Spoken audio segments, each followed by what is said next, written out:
வணக்கம் வியூவர்ஸ்.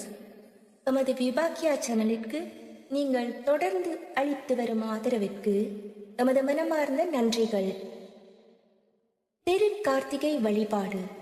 இன்றைய வீடியோவிலே திருக்கார்த்திகை தீபம், கார்த்திகை மாதத்தின் சிறப்புகள் மற்றும் முருகப்பெருமானுக்கும் கார்த்திகை பூவுக்கும் என்னென்ன தொடர்புள்ளது என்பது பற்றி விரிவான வீடியோவாக இந்த காணொளி அமைய இருக்கின்றது.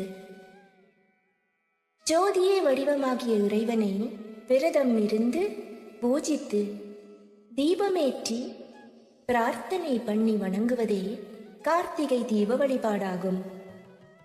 இறைவனுக்கு தீப வழிபாடு எப்போதுமே உகந்தது என்கின்ற போதிலும் கார்த்திகை மாதத்திலே வரும் கிருத்திகை நட்சத்திரமும் பௌர்ணமி திதியுடன் கூடிய நன்னாளிலே தீபங்கள், தீப்பந்தங்கள், சொக்கப்பானை போன்ற ஒளி ஜுவாலைகளை ஏற்றி இறைவனை ஜோதி ரூபமாக வழிபடும் சிறப்பான தீப வழிபாடே திருக்கார்த்திகை ஆகும்.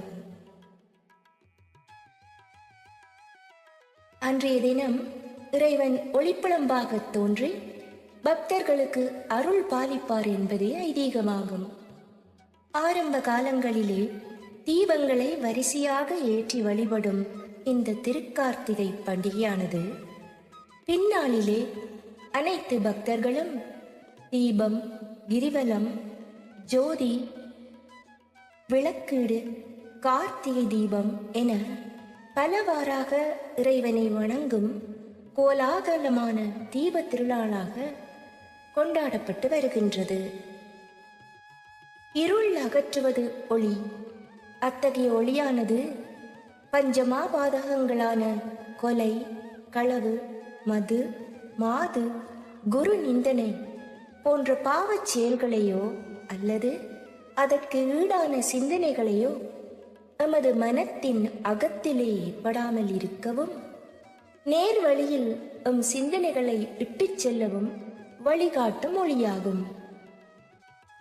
கார்த்திகை விளக்கீடு அன்று நமது இல்லங்களில், வியாபார நிலையங்களில், ஆலயங்களில் மற்றும் வழிபாட்டு ஸ்தலங்களில் அனைத்திலுமே தீபங்கள் ஏற்றி வணங்கும் போது மனதிலே தேவையற்ற எண்ணங்கள் இல்லாமல் நற்சிந்தனை உருவாகும்.